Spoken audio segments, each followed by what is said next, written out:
నమస్కారం. వ్యూస్ ఛానల్కి స్వాగతం. మా సిస్టర్స్ టాపిక్స్ చూస్తూ ఇది చేస్తే బాగుంటుంది, ఇది చేస్తే బాగుంటుంది అని సజెషన్ ఇచ్చే అందరికీ, అలాగే చూసి ఆదరిస్తున్న అందరికీ కూడా మా హృదయపూర్వక ధన్యవాదాలు. ఇంకేమైనా టాపిక్స్ ఉండి ఇవి చెప్తే బాగుంటుంది అని మీరు అనుకుంటే కామెంట్ బాక్స్లో రాస్తే కనుక మ్యాక్సిమం ట్రై చేస్తాం. మాకేదో వచ్చని కాదు, ఆ తెలిసిన 4 ముక్కలు. ఒకసారి బాల్యంలోకి వెళ్ళి మేము ఇద్దరం రోజు మాట్లాడుకుంటూ ఉంటాం, చిన్నప్పుడు అలా చేసాం ఇలా చేసాం భలే హాయిగా ఉండేది కదా అని. సో అలాంటి హాయి కోసమే తప్ప ఏదో మాకు తెలిసింది మీకు చెప్పేద్దామని కాదు. ఏమైనా టాపిక్స్ ఉంటే కనుక కామెంట్ బాక్స్లో పెట్టండి, ట్రై చేస్తాం మ్యాక్సిమం. మనకి 2 సమస్యలు ఎక్కువగా చూస్తాం. నిజంగా మనమైతే మామూలుగా ఈ సమ్మర్ టాపిక్స్ మన చిన్నప్పటివి సరదాగా ఉండేవి మాట్లాడుతున్నాం, కానీ పర్యావరణం గురించి కానీ సీరియస్గా ఉండే విషయాలు మాట్లాడాలని ఎప్పుడు అనుకోలేదు. కానీ చాలామంది ఫేస్ చేస్తున్న 2 సమస్యలు, ఒకటి పిల్లలు, ఒకటి పెద్దవాళ్ళు. పిల్లల్లో ఆటిజం అనేది కనిపిస్తోంది, పెద్దవాళ్ళలో అల్జీమర్స్ అనేది కనిపిస్తుంది. పెరుగుతున్నాయి చిత్రం. అది రెండిటికి ఒకటే కారణం, మనిషితో మాట్లాడకపోతే. అదే అందుకే అంటున్నా, ఈ పిల్లలు కానీ పిల్లలు వాళ్ళలో వాళ్ళు మాట్లాడేసుకుంటూ ఉంటారు తప్పించి మనుషుల్లోకి రారు. పెద్దవాళ్ళేమో ఏం చేస్తున్నామో తెలియదు, ఎక్కడికి వెళ్తున్నామో తెలియదు, అలా అయిపోతున్నారు. వాళ్ళ మాట వినట్లేదు, వీళ్ళ మాట వినట్లేదు. ఇది చాలా సమస్య. ఎందుకంటే అసలు కొంతకాలం క్రితం మనకి ఆటిజం అంటే తెలియదు, అల్జీమర్స్ అంటే రెండూ తెలియవు అసలు. నిజంగా ఇప్పుడు ఈ సమస్యలు ఎవరినట్టు ఎక్కువగా ఉంటుంది. పైగా చుట్టాల పిల్లల్ని చూసి నాకు ఫస్ట్ తెలియలేదన్నమాట, ఏంటి వీళ్ళు అసలు మనం ఎంత పిలిచినా పలకట్లేదు, మన ఛాస్లో లేరు అని. ఓన్లీ మదర్కే రెస్పాండ్ అవుతున్నారు. నేను తన్ని పిలిచి అడిగాను, ఏంటి అసలు ఎవరితోటే మాట్లాడట్లేదు అంటే కళ్ళనీళ్ళు పెట్టేసుకుని తనలో ఆటిజం ఉంది అంది. నాకు అసలు ఆటిజం అంటే ఫస్ట్ తెలియలేదు.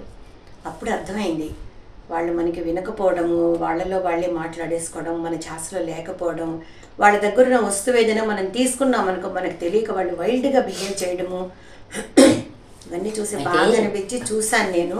అదే చెప్తున్నా, ఇప్పుడు ఒకప్పుడు మన జనరేషన్లో ఉండే, లేకపోతే మన పై జనరేషన్లో ఇంట్లో 9 మంది 10 మంది పిల్లలు ఉండేవారు. ఎక్కువ మందిని కనమని ఎవరని చెప్పట్లా. మన జనరేషన్కి వచ్చేసరికి ఇంచుమించుగా ఫ్యామిలీస్లో 4 కనీసం ఉండేవారు, 3 4. ఇప్పుడు 1 2 వచ్చారు. సరే, జనాభాని బట్టి తగ్గించడం తప్పు, ఒకళ్ళని కండం తప్పు, ఇద్దరిని కండం తప్పు అని మనం అనట్లా. అప్పుడు 9 మంది 10 మంది ఉన్నప్పుడు ఏంటంటే వాళ్ళలో వాళ్ళు ఆడేసుకునేవారు, వాళ్ళు కొట్టేసుకునేవారు, వాళ్ళ లోపల ఇమోషన్స్ అన్నీ బయటికి వెళ్ళిపోయాయి. మన జనరేషన్లో 4 5 వచ్చినా మనలో మనం కొట్టుకునేవాళ్ళం, మన ఇమోషన్స్ అన్నీ బయటికి వెళ్ళిపోయాయి. ఇప్పుడు ఏమైంది, ఈ పిల్లలకి 1 2 అయ్యేసరికి అన్నాలని కాదు కానీ చెప్తాను, నా మాట హార్ష్గా అనిపించవచ్చు కానీ చాలా ఇళ్లలో చూస్తున్నాం, తల్లిదండ్రులు పిల్లల్ని ఒకళ్ళని వదిలేసి టీవీ పెట్టి వెళ్ళిపోతున్నారు, లేదు ఫోన్ ఇచ్చి వెళ్ళిపోతున్నారు. కరెక్ట్. నువ్వు ఉంటూ ఫోన్ ఇవ్వడం, టీవీ పెట్టడం, వాటి గురించి నేను మాట్లాడను. నాది చిన్న ఎగ్జాంపుల్ చెప్పాక నువ్వు చెప్పను. నాకు కూడా ఒకడే పిల్లాడు కాబట్టి వదిలేస్తే కష్టం కాబట్టి పిల్లాడిగా నేను అన్ని ఆటలు ఆడాను. ఎందుకంటే అప్పటికి ఇంకా చుట్టుపక్కల ఎవరు చిన్నపిల్లలు లేరు ఆడుకోవడానికి పంపిద్దామంటే మర్చిపోయి ఇప్పుడు అదో సమస్య, పిల్లలు ఆడుకోవడానికి పంపించరు. మట్టి ముట్టుకుంటే చీచీ అంటారు, నీళ్లు ముట్టుకుంటే చీచీ అంటారు. పిల్లలు మా పంచభూతాల్లో ఆడుకోనివ్వాల్సింది పోయి అబ్బే చీచీ డర్టీ, నీళ్లు ముట్టుకోకు, డర్టీ మట్టి ముట్టుకోకు అంటూ ఏం అసలు. అలా ఆడుకున్న వాళ్ళమే మదర్స్ చేసే తప్పు కూడా ఉంది అక్కడ. మదర్స్దే అంటున్నాను నేను. మనందరం అలా ఆడుకుని వచ్చాం, కానీ ఇప్పుడు హైజనిక్ అనుకుంటూ వాళ్ళని దూరం చేసేసరికి అసలు వాళ్ళలో ఎగ్జాంపుల్ అంటే మరీ అలా పెంచమని కాదు, రోడ్డు మీద వర్క్ చేసే వాళ్ళు ఉంటారు, వాళ్ళ పిల్లల్ని ఒక ఉయ్యాలకు కట్టి అక్కడ ఉయ్యాలకు వాళ్ళు మట్టిలో ఆడతారు. వాళ్ళకు రెసిస్టెన్స్ ఉంది కదా, అలా వదిలేమని చెప్పట్లేదు, కానీ రెసిస్టెన్స్ పెరగాలి అంటే పిల్లల్ని వదలాలి. 2 వాళ్ళు అలా ఆడుతూ ఉంటేనే వాళ్ళల్లో ఉండే ఆ శక్తి అనేది బయటకు వస్తుంది. లేకపోతే ఏంటంటే తిక్కపేచీలు పెట్టడం, ఏడవడం, వాళ్ళు ఏడవంగానే నువ్వు వాళ్ళ చేతిలో ఫోన్ పెట్టి కూర్చోబెట్టేస్తావు. మనకి కష్టం పిల్లలు ఓదార్చ. అమ్మ బాబు పిల్లలు గోల పడలేకపోతున్నా, స్కూల్ ఉంటే బాగున్నా అంటే ఇంకా తల్లులు ఎందుకు పిల్లలు స్కూల్కి సెలవు ఇస్తే వీళ్ళకి భయం, స్కూల్కి వస్తే టీచర్లకు భయం. వాళ్ళని ఏమనకూడదు, వాళ్ళని బుజ్జగించాలి అంటే ఇంతమంది పిల్లల్ని అక్కడ టీచర్ కంట్రోల్ చేస్తున్నప్పుడు ఒక్కరోజు సెలవిస్తే నీ సొంత బిడ్డను నువ్వు కంట్రోల్ చేసుకోలేకపోతే అది మరి కండం ఎందుకు, దీనివల్ల హార్ష్గా అనిపిస్తాయి అందరికీ. కరెక్ట్. ఈ ఆటిజంకి వాళ్ళు చెప్పే రీజన్స్ ఏంటంటే మనం ఎక్కువగా వాడే ఈ ల్యాప్టాప్స్ ఫోన్లు కూడా ఒక రీజన్ అంటున్నారు. అంటే ఒకళ్ళని వదిలేసేయడం, మదర్ హెల్దీగా లేకపోతే, హెల్దీ హ్యాబిట్స్ లేకుండా వాళ్ళు కూడా దీనికే ఎడిక్ట్ అయితే కూడా కొన్ని జెనెటిక్ గా వస్తాయి. అదే కొన్ని ఇలా వదిలేయడం వల్ల వాళ్ళకి ఏంటంటే ఇంకా అది ఇస్తేనే వాళ్ళు బాగుంటారు, లేకపోతే విసురు కొడుతున్నారు. అది అలవాటు ఏంటి ₹1,00,000 ₹50,000 ₹70,000 పెట్టుకుని టీవీలను బదలు కొట్టేస్తున్నారు పిల్లలు. అక్కడతో అయిపోతుందా వచ్చి గొప్పగా చెప్పుకుంటున్నారు మా పిల్లాడు టీవీ పగలగొట్టాడు. ఇదొక అసలు ఇది ఎక్కడికి దీన్ని ఏమనాలన్నది తెలియట్లేదు. కానీ మన అయితే వాళ్ళలో ఏదో మొన్న ఒక అబ్బాయి పాటలు పాడుతుంటే చూశాను. అతనికి ఏమీ తెలియదు, మనం ఏం మాట్లాడితే అది రిపీట్ చేస్తున్నాడు, కానీ పాటలు అద్భుతంగా పాడుతున్నాడు.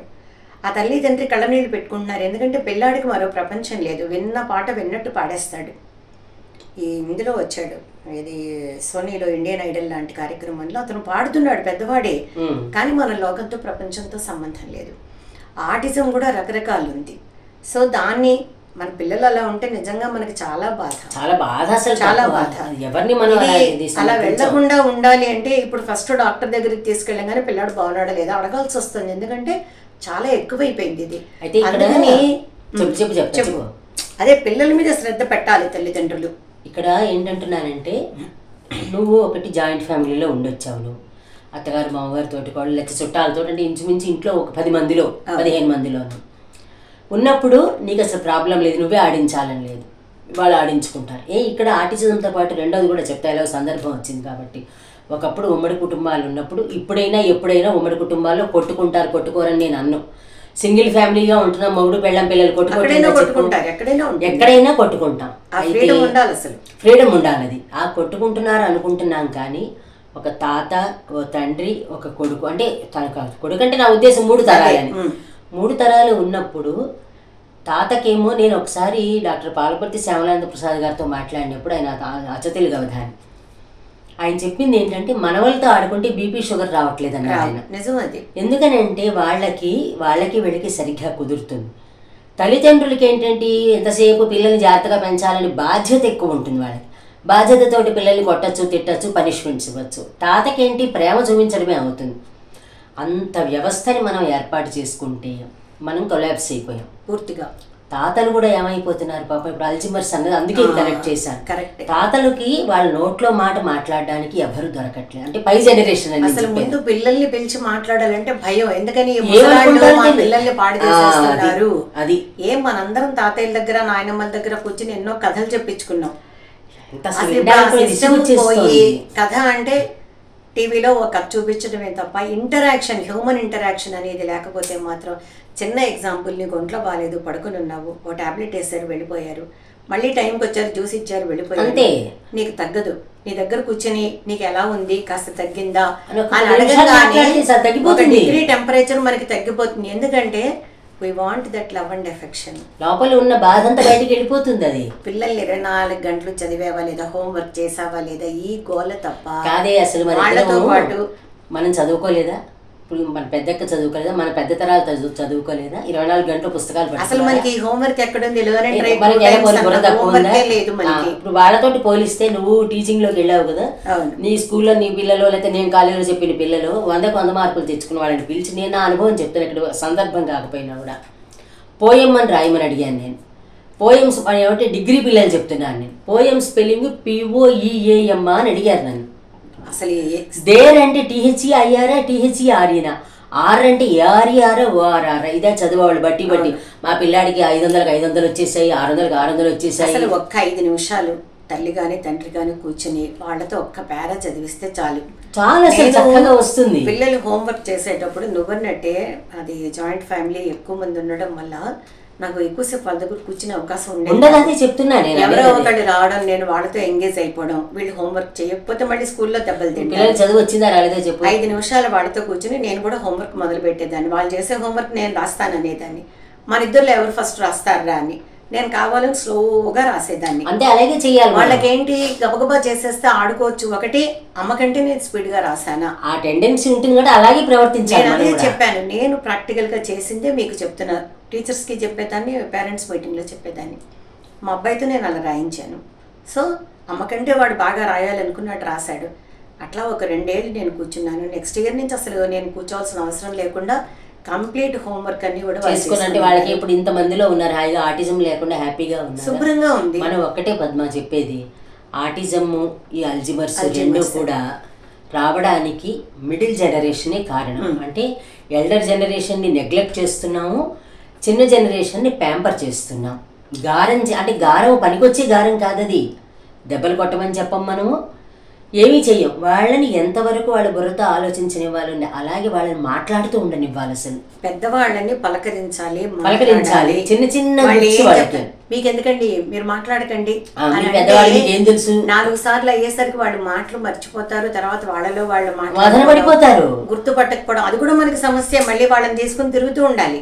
అసలు అయినా సమస్యనే కాకపోయినా వాళ్ళతో కొంతసేపు మాట్లాడడం, హాయిగా ఆడండి, ఇంట్లో చెస్ ఆడండి, లూడో ఆడండి, చైనీస్ చెక్కర్స్ ఆడండి, అష్టాచమ్మ ఆడండి. ఏం ఆడతారు? నేను హాయిగా మొత్తగారితో ఆడతాను. అదే చెప్తున్నా. ఎలా అయిపోయిందంటే ఇప్పటికి మీ అమ్మని నాన్నని చూడండి, మీ పిల్లల్ని జాగ్రత్తగా చూడండి, మీ అత్తగారిని మామగారిని చూడండి, లేకపోతే కనుక మీ మరిది పిల్లల్ని చూడండి, అందరినీ ఏంటి చిన్న పనిని చెప్పాల్సి వస్తుంది మనకి. పెద్ద పెద్ద టాస్కులు చేస్తున్నారు, ఆకాశంలోకి ఎగురుతున్నారు, నీళ్ళలో ఎదుగుతున్నారు, కానీ ఈ చిన్న టాస్క్ చెప్పాల్సి వస్తుంది. ఏంటంటే ఈ స్టేజెస్ అన్నిటికీ మనము వస్తాం, రేపు మనము పెద్దవాళ్ళు మొత్తం. అది ఎవరికి ఆ స్టేజ్కి వస్తే అర్థం కావట్లేదు. మాట్లాడేవాళ్ళు కావాలి కాబట్టి హ్యాపీగా ఒకరితో ఒకళ్ళు మాట్లాడుకుందాము. మీరు ఎలా ఉన్నారు ఏంటి అని అడగడం, తల్లితో తండ్రితో రోజు మాట్లాడాలి, మినిమం చాలు. అందులో ఇంకో ప్రాబ్లం ఏమైందంటే ఎక్కువ మంది అబ్రాడ్లో ఉండిపోతున్నారు. ఈ ఇక్కడున్న తల్లిదండ్రులకు కూడా పంపించినప్పుడు బాగుంటుంది, కానీ వీళ్ళ పెద్దరికం వచ్చేసాక అంటే ముసలితనాలు వచ్చాక తోసి పంపుకుంటున్నారు, అనుభవిస్తున్నారు. అది వెళ్ళినా వాళ్ళు వీళ్ళతో మాట్లాడుతూ ఉండాలి, వీళ్ళ గురించి ఆలోచన ఉండాలి. పెద్దవాళ్ళకి ఏది ఇష్టమో అది వారానికి ఒకసారి తెచ్చి మీకు ఇది ఇష్టం కదా అని పెట్టండి. ఐస్ క్రీమ్ తింటే జలుబు ఇంకోటి అని అనకండి, మనము తింటున్నాం కాబట్టి ఏదో ఒకటి వాళ్ళకి ఇష్టమైంది మీరు ఒక్కటి తెచ్చిస్తే వాళ్ళకి మంచి బలం వస్తుంది.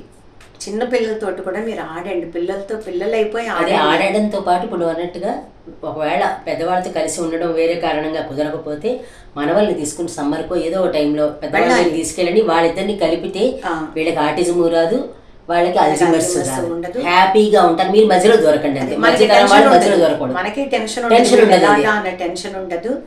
సో పెద్దవాళ్ళ ఎక్స్పీరియన్స్ నుంచి పిల్లలు నేర్చుకునేది చాలా ఉంటుంది కాబట్టి ఆ అనుభవాన్ని వాళ్ళని పంచనివ్వండి. ఆ ఒక్క అవకాశం ఇస్తే ఇలాంటి మానసిక సమస్యలు లేకుండా అందరం హాయిగా ఉంటాము.